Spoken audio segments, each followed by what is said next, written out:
Hello, hello. Welcome to Cozy Costume Creations. Today I'm going to teach you how to make a Fosshape hat, and I'm going to show you the process I went through to make the hat I'm wearing here. I made this like a year and a half ago for my vampire film. Um, yeah, and I I made this like the night before I had a photo shoot for writing a grant to get funding for the film. Um, so it's a bit wild, but here you go. Alright, so here's the Fosshape, and then I've got millinery wire, I've got my bendy ruler, I've got the pattern that I made. Sometime I might teach you guys how to do a hat pattern. And then I've got my water-soluble pencil, along with my pencil sharpener, because those are used up very quickly. And I got my push pins. So what I'm doing is I'm just cutting out one piece of each. This is the hat band, right? So it's usually a rectangle.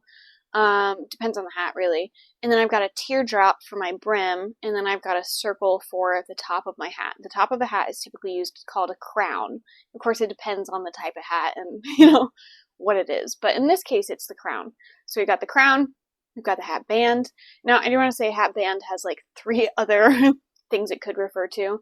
There's like the inside hat band, which could be like a leather piece, or it could be it's just kind of like the inside of a hat band. And then hat band could also refer to like the outside, typically grosgrain, like a band that's around your hat, usually decorative. So that's a little confusing because like hat band has like three different things it can refer to.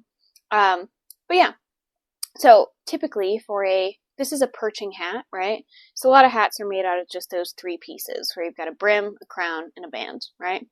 So they're pretty easy to pattern. So what I'm doing is I'm cutting out these pieces out of my Fosshape, and Fosshape is the best. It is, I just absolutely love it as a craftsperson, right? So it's a thermoplastic that if you look at it, it looks like felt, right? It's just a whole ton of fibers that are stuck together that create a fabric, right? You can see it looks like a fabric, it's acting like a fabric, is fabric right now, right? But then the cool thing about it, well, and then you can sew it and do all the things you could do to a fabric. So that it's great. You can just treat it like a fabric, and then you shrink and harden it, and then it hardens with steam, right? So it shrinks a little bit, it hardens, and then you have something that's like really solid. So that's what's really cool about it, is you can do all the things you could do with fabric, and then also have this added attribute of it being a thermoplastic. So it's a really cool material. I love it. I love it. I love it. So because when you add steam, it does shrink and harden a little bit, what I'm doing is I would not normally add a seam allowance to a brim when I make a hat, but I'm doing that here to give myself a little bit of shrinkage, right? So it doesn't shrink a lot, like maybe 10%. Still to this day, I have a bit of a hard time predicting just how much it's going to shrink, because it also depends on how much steam you add to it, because there's kind of different levels of hardness. If you go to like the full hardness, which I usually don't, I like it to leave a little bit of that softness in. I'd say like full hardness is probably like 10%, but it's a bit hard to calculate. So what I did here is I had the circle that I cut out, and I gave myself a little extra seam allowance on the inside so that I have a seam allowance to attach things. And then I'm going to give my hat crown a seam allowance, which again, you don't normally do in hat making, but we're going to just sew these together on machine, so the seam allowances are a little different. I also want to say, so the pattern that I made has no seam allowance, right? Because that's how we work in theater, is that all the patterns we make do not have seam allowance. You add that in your cutting stage, right? And then that's also very true of hats. Lots of times with hats, your pattern has no seam allowance because multiple of the pieces won't have any seam allowance at all. So just want to note that if you're like a regular milliner and you're like, that's weird, yeah, that's why. So what I'm going to do now is I've got my hat band piece, and it's just a nice little rectangle, and I didn't add a seam allowance to like the long end of this, right? So I'm butting up these two edges against each other, and I'm just zigzagging them in place. So I don't overlap them, because that's going to build up some unnecessary bulk, right? I'm just butting up the edges and zigzagging them together. And then when I shrink and harden this, it's not like it's going to rip out or anything, right? It's going to be a plastic at that point. So there's no need for me to worry about that ripping out or anything. Also, because it is a non-woven fabric, it's not like it's gonna unravel or like fray, right? So yeah, so now I've turned my rectangle into a circle, and now it is a hat band, right? The center back seam that I just stitched, that's what it is, it's the center back. It is always the center back. Anytime there's a seam in a hat, you take off the hat, you're like, I don't know what's front and what's back. Wherever the seam is, that is your center back. That is the center back of the seam. There are a few exceptions to this, but they're rare, right?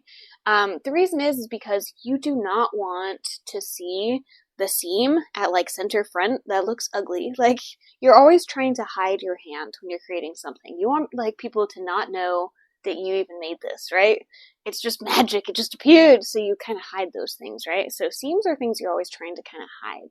So it goes at the center back because people aren't typically just staring at the back of your head. They're usually looking at your face or like your profile. And so we don't put our seams in either of those places, right? So I'm matching this up. It's a circle, so it doesn't super matter. But I'm matching up my center front, my center back of my circle and of my band, and then like my halfway in between those, and then kind of just pinning it in between that to match it up, right? And what I'm going to do is I'm going to zigzag these together. And then the zigzag is usually about the width of about 1/4 of an inch. The zigzag I use for putting this whole thing together, right? It's about 1/4 of an inch in width. So I'll often use about 1/2 inch seam allowance with Fosshape, and that gives me enough room for shrinkage and then the 1/4 of an inch seam allowance, right? I could probably go a little bit lower, but I feel like that's a pretty good place to start. So I've zigzagged this together, and then what I'm going to do is I'm going to turn it inside out, right? So now my thick little seam is on the inside, right?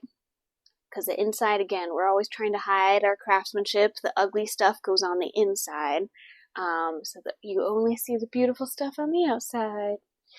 So now what I'm doing is I'm kind of folding it in halves. So I can be like, yep, here's my center front, here's my center back, marking those, and then my halfway in between those points so that I can match that up to the brim of my hat, right?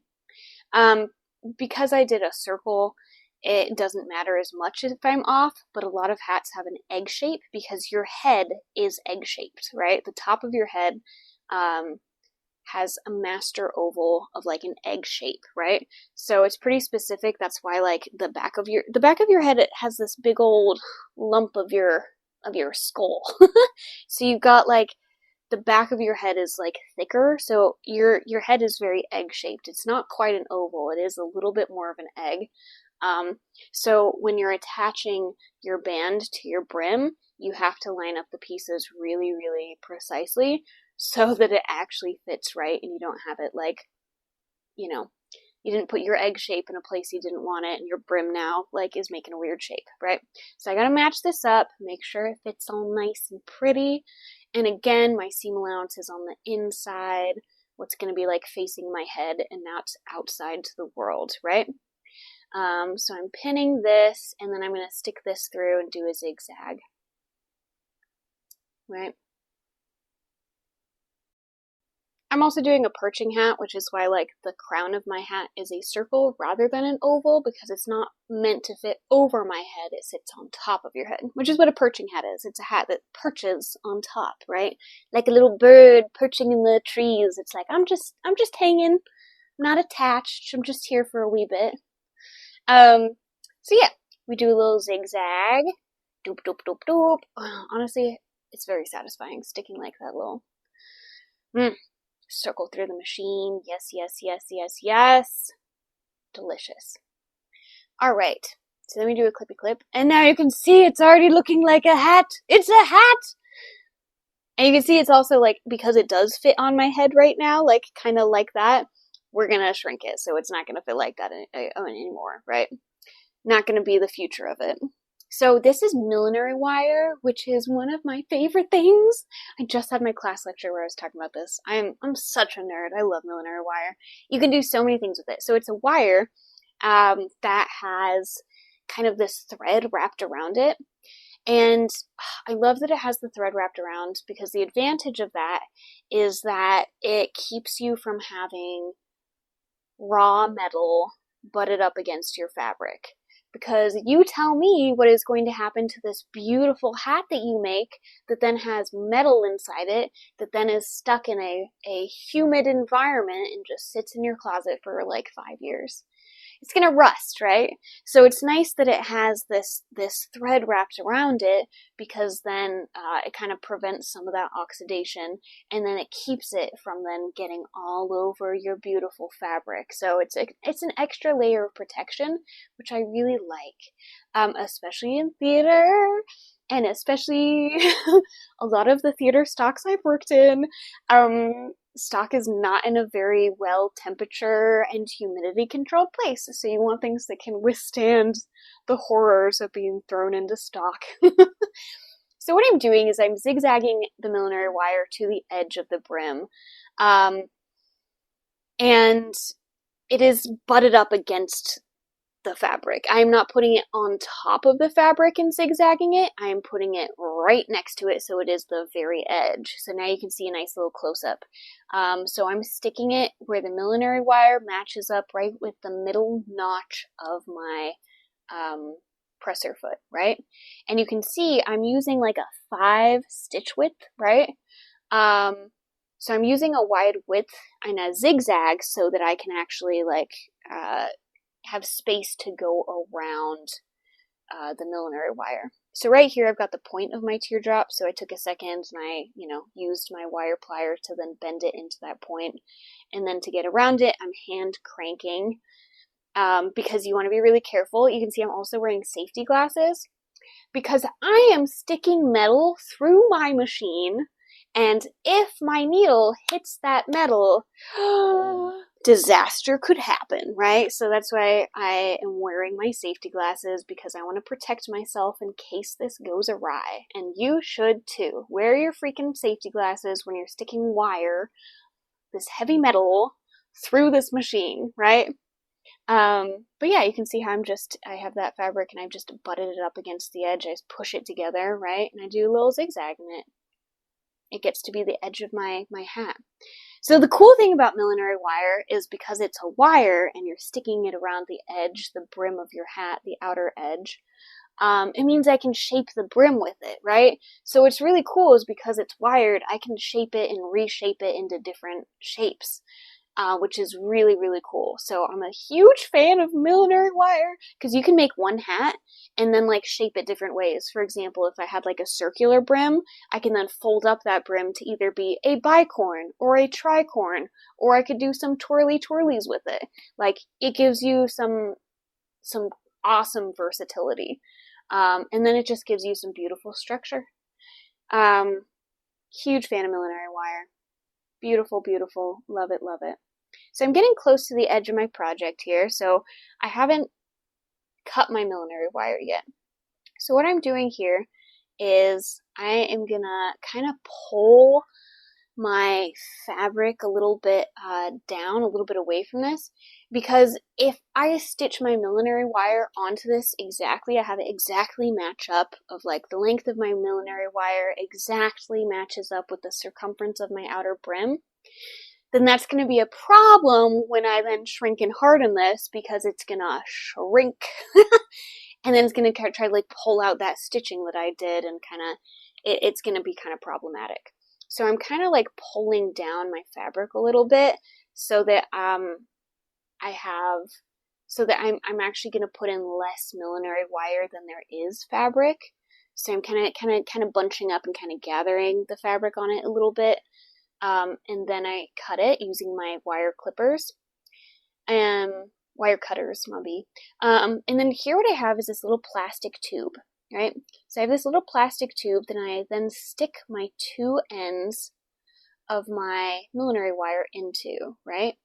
And then I've got a press cloth here, which is just a scrap of muslin, because I want something. I'm gonna kind of like shrink this plastic tube into place, right? So it stays there and it keeps those edges encased so they don't poke out and, scratch the person who wears the hat, or, or rip open the the fabric I'm going to throw on top of this, right? So I don't want sharp edges. You never, ever, ever, ever want sharp edges on anything that you put on a human. Do not do it. Your actor is going to get hurt and you're going to get sued. Or not actually, but like maybe also. So like you just don't do it. So we're covering those sharp edges because no sharp edges necessary, right? So I'm using my iron. And yeah, I've got my press cloth in between because I don't want to put my iron directly on that plastic because I'm going to have melted plastic all over my iron and then I'm going to have it all over my ironing mat too. So I put it both on the bottom and the top. You can kind of see what's going on here, how I've got the two layers in between. Two layers, two ends of that like stuck in the plastic, right? So you can kind of see how that's encased. There are also metal tubes that you can stick onto these. My problem again with the metal tubes is that then they're going to rust over time, and then that's going to kind of ruin your hat over time, right? So then now that I've got that circle closed off, I'm then finishing up my zigzag, right? So the width of your zigzag, you want it typically to be as wide as your presser foot allows, which is usually usually a 5.5 stitch width. And I recommend that. Like you should use the widest width possible because it gives you a pretty tight hold. But it also gives you enough room so you're less likely to hit your needle on your millinery wire. My machine goes up to a 9 stitch width, so I, bumped it down to like being like a 5. So that's why I did that, because my widest possible is like really wide. But on most machines, mine's an embroidery machine, so that's why it has that. Most machines, it's going to be like a 5.5, and that's good. So here, I'm using my steam now. So this is my heat and my steam, and I'm using my ham to help me shape my brim. So I want a downturned brim, and on the front and on the back of the brim, but then I want the middle to kind of go up, right? So I'm using my ham to kind of help me get that shaping, right? You can use any random crap you have around your house to kind of help you do this shaping. Hams are great because that's literally what they're made for, is for ironing things on them. So like my ham. Yeah, there are hat blocks. Those are specific wooden blocks that are meant for hat making, right? I personally don't own any of those. Those are expensive. So I don't own any of those, but you can absolutely use them, and you can just stick your hat over them and then put your heat and steam on that and then get the hat shape of the head block, right? Of the hat block. So what I have there, that was actually like a ribbon, a thing of ribbon that I stuck there to help me get this like flat texture for the top of my hat. Now, at the time, I don't think I owned a hand steamer. I do now, and those are my favorite for hat making. That's what I like to have in the shop, and so now I have one as myself as a person now. But I'm just using my iron. You can just use your iron, and you're pressing the steam button to help steam, right? But hand steamers are also great. I love them. I don't like hat steamers. Hat steamers are like a specific type of steamer made for doing this to hats. And I actually don't like those. I'm a huge fan of the hand steamer. And if you do use a hand steamer, just don't tip it all the way. If you tip it so that the nozzle is facing the floor, then all of the water comes out of it, and you're gonna like pour hot boiling water everywhere. So that's one thing to be really careful of if you decide to go that route. But I do like those, do recommend them, just be careful with them, right? So yeah, now I'm using my ham to kind of shape it with the band of the hat, right? Doing some shaping, using my ham for this, doing a thing. So what's really cool about this too is like the minute you put the iron on the Fosshape, you can see and feel the difference in the texture. So before you do anything, if you do buy some Fosshape, I would recommend just taking a little sample and like sticking some heat and steam on it and seeing like and feeling the difference. Yeah, it's cool. The other thing is that I don't usually like to make it like fully hardened. I usually like to leave it with a little bit of that softness in there because I want a little bit of, I don't want it to be like totally plasticky, right? So I usually leave a bit of softness in my Fosshape. So I don't steam it and heat it to its maximum level of like hardness. I leave a little bit of softness, especially in a hat. I kind of like that. That's a personal preference. Again, that's something, maybe do a little sample and see what you like, right? So my brim is looking beautiful. My crown is a little rough, but that's a little bit on purpose. We're going to talk about that in a second as I'm doing this next step. So what I'm doing here is I've got my my square ruler, and I don't use these a lot, but I do use them for trying to find the bias of a fabric, right? So bias is the 45-degree angle of a woven fabric, right? 45 degrees from cross grain and also 45 degrees from your grain line, right?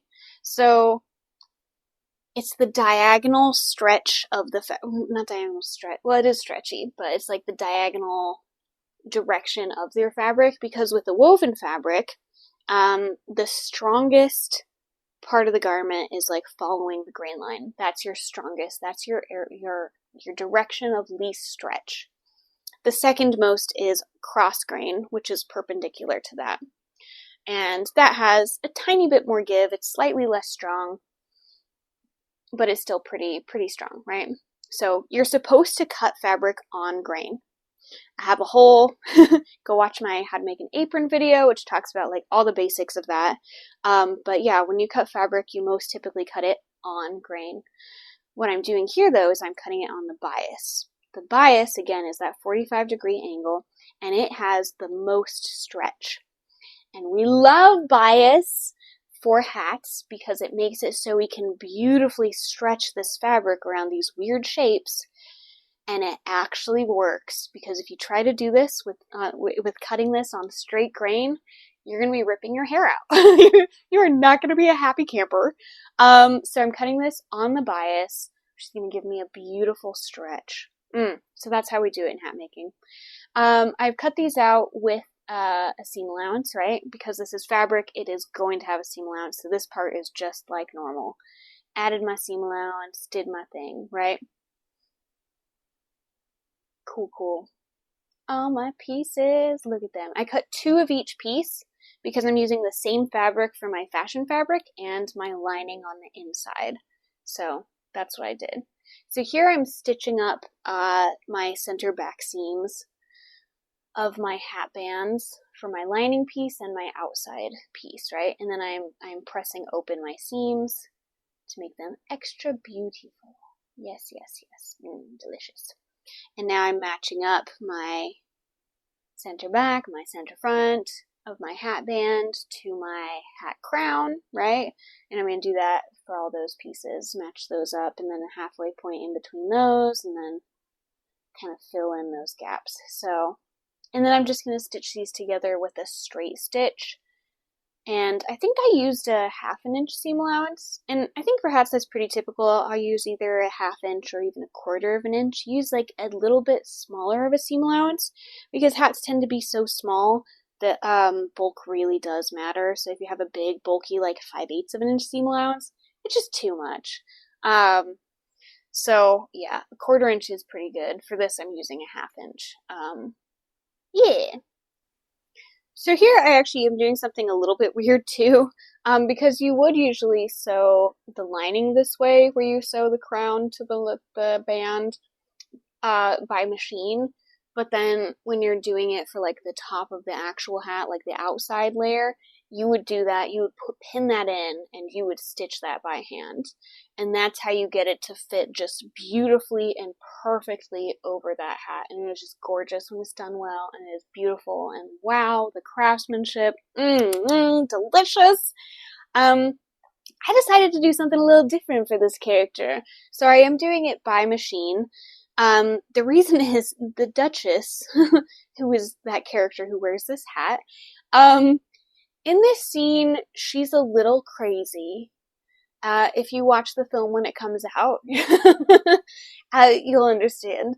So she's a little crazy, but her dress I wanted like perfectly put together. So that is totally put together. But then her hat, like the top of her hat, I've left like a little bit bunchy. Like it doesn't totally fit you know, as precisely because I didn't hand sew it. I'm doing it by machine so I can just kind of throw it over, and there's a little bit of bunchiness. So it's just a little hint of like, something's not totally right here. She's not perfectly put together.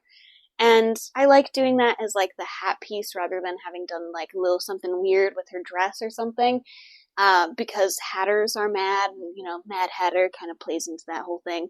So yeah, doing a little something, a little designer detail with her hat, I thought was very fun. So now what I'm doing is I've pinned the brim to my band, and I'm going to stitch that. Oh, so exciting! And then I'm going to do that, so I do this whole thing twice, right? Crown to band to then brim and stitch, and I do that twice, once for my outer layer, once for my inside lining, right? I also do want to throw out real fast that the reason there's that trope of the Mad Hatter is because hat makers would frequently use mercury in hat making processes, which is very poisonous and would drive them mad. So they would actually literally be mad. So that's where the Mad Hatter thing comes from.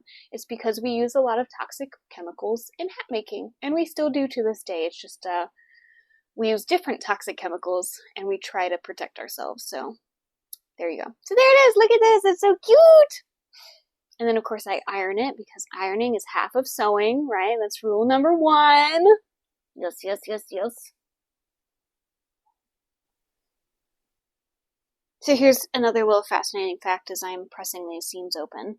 I'm originally from Colorado, and in Colorado history, when I was a kid growing up, we were always learning about the mountain men and all of those interesting stories.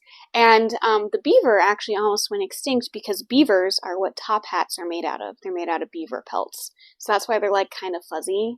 They're that very like shiny, silky, but they're actually made out of a fur, which is really cool. And also, they almost drove the beavers extinct with hats. So, you know, a little fascinating tidbit from a Coloradan. Alright, so what I've done now is I've got my outside, my inside, and because I did both these the same, I just looked at the one that I was like, this one is prettier, that's going to be my outside one. And now, this is a little weird. I don't usually do this. I'm doing a number of weird things with this specific hat, so there is that. But yeah, what I'm doing is kind of pinning up things all nicey nice. And then I've got some bias tape in here, and I'm stitching down a bias tape around the edge of the brim. The edge of the brim of the fabric, not the Fosshape. So I put it over to see how it was going to fit, and then I pulled it off, and now I'm stitching the bias tape. It's a double fold, and I'm stitching just one of the folds in place because I'm going to use the stitch in the ditch method for this. So yeah, so I'm stitching this to that guy. And this is going to be my pretty side. So this is my outside layer of my hat. And again, just around the outer brim, some nice black bias tape. And I've got my my lint roller, because I guess there was a little bit of lint from all the fabric I've been cutting out, I guess, probably getting places. I don't know that I've taught you guys how to do the stitch in the ditch technique, but I will have a video of that out sometime eventually because it is a technique that is so ubiquitous. I use it all day, every day, and I love it. So yeah, so what I've got is this nice little bias tape around. Yes, yes, yes. And I'm for sure going to want to iron that so that it's all nice and crispy crisp. But this is what it looks like, right? So outside of my hat, just the fabric part, right? So now I've got my Fosshape that then I fit that over, right? Little stretchy stretch, and this is why we cut it on the bias, because you are going to have to do a little bit of stretching and finagling as you put these two together, right? So this is a bit of a weird way to do this, but you know, I think every hat I make is like kind of totally different because every hat has its own story it's trying to tell, right? So they'll always be a little different, and I also like having some room for some experimentation. So what I'm doing is I'm just mostly seeing like how is this going to fit across? How is this bias tape going to work? Because I'm not going to totally put it on yet because I have to have my underneath lining layer done too, right? So this is more of a check than anything else. So now I take my lining and I stick it on the inside, right?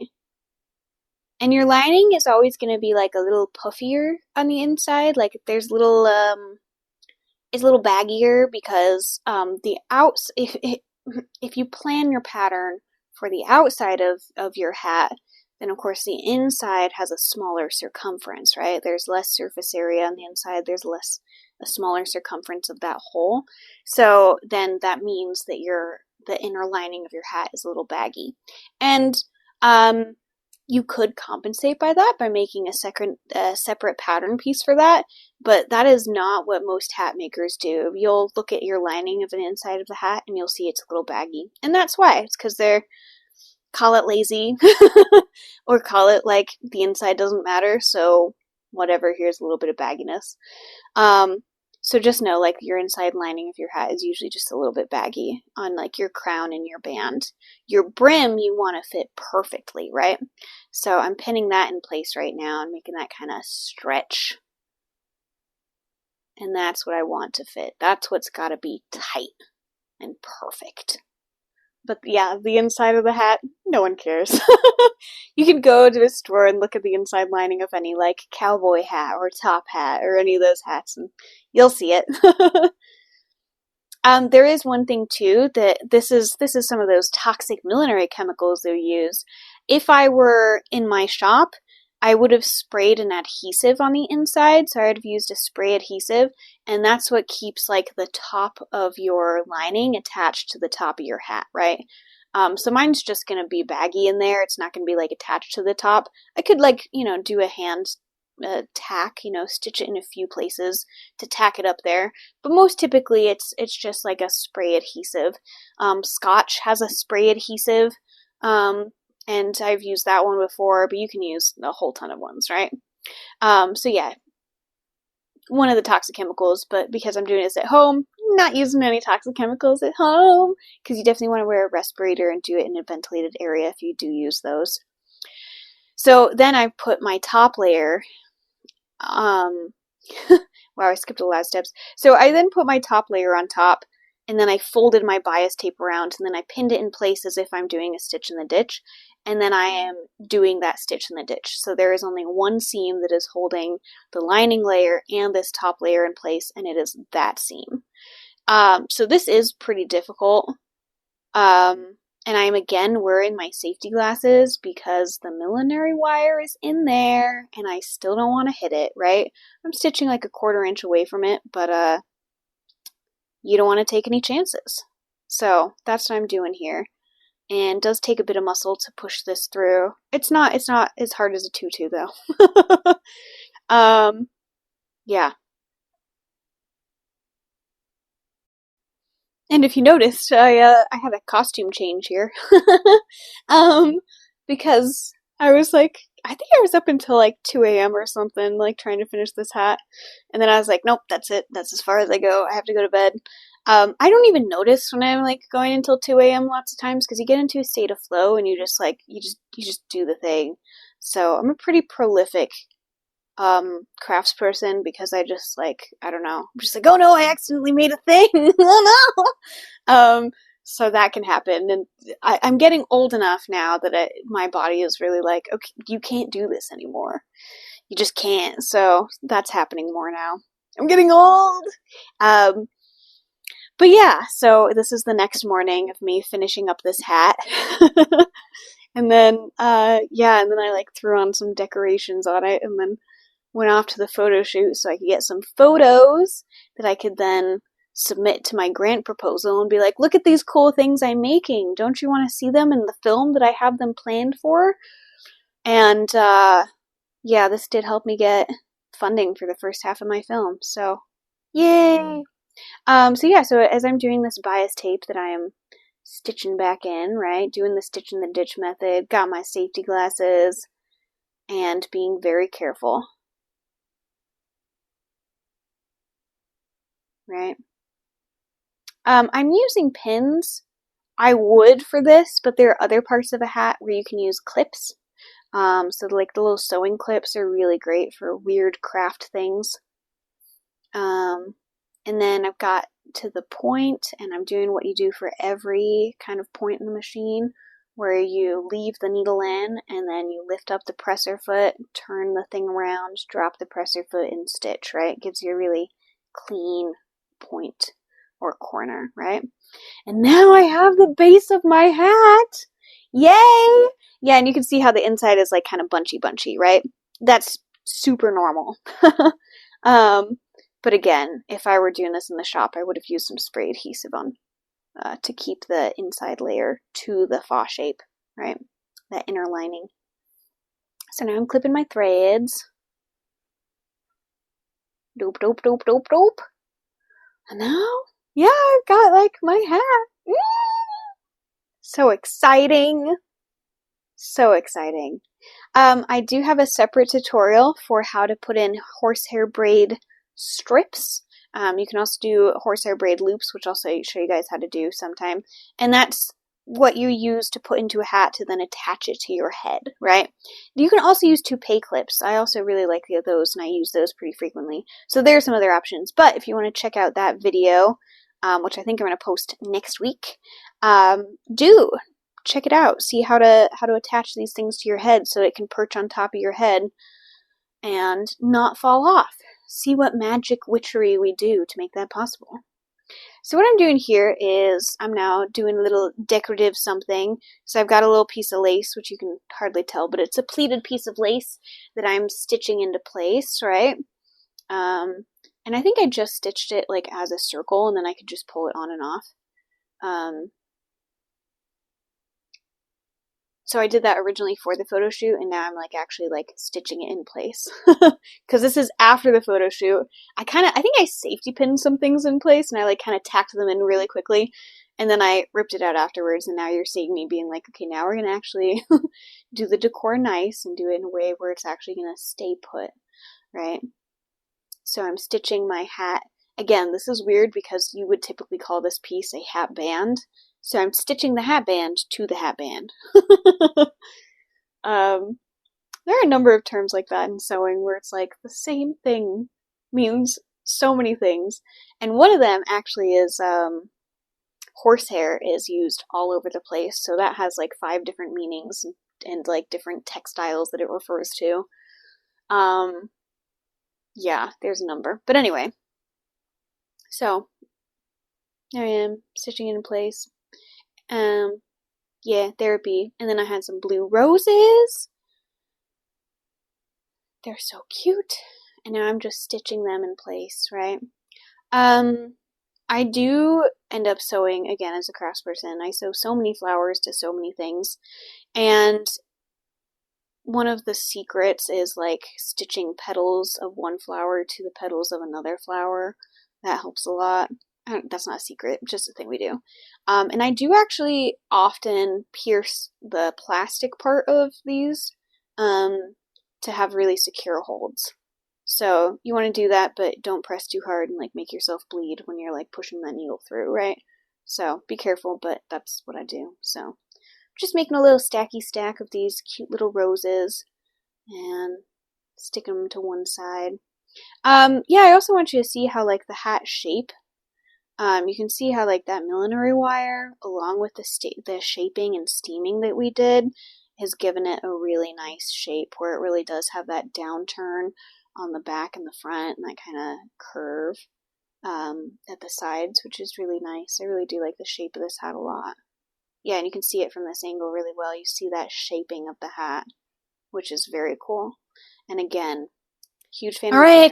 So we're pretty much done. There you have it. You can add whatever kind of decorations that you want, but the most typical, like classic way you'll do it is you'll have some kind of band that goes around the hat, and then you'll throw some decorations on top of that, right?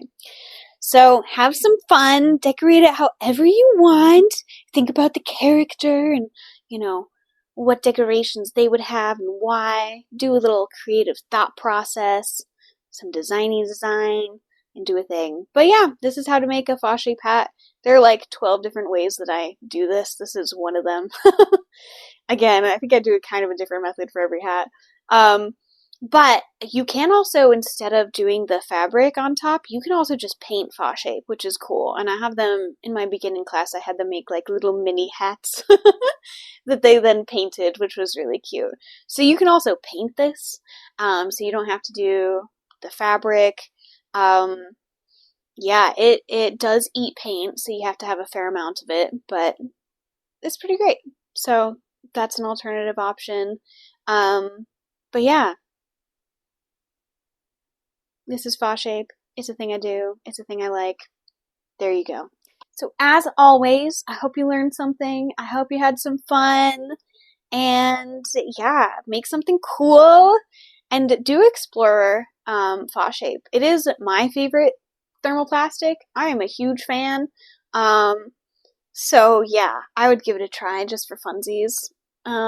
Yeah, so I am going to post the link to the manufacturer's website, which again, don't order it from other people because they will charge you an arm and a leg for it. The manufacturer is the best place to get it that I have found. So order from them because they're the ones who make it, and so you're getting the best deal. And then I'm also going to post my video on how to make the horsehair braid little straps. And here it is. Here's the finished hat. Yay! So thanks for joining me, and see you later.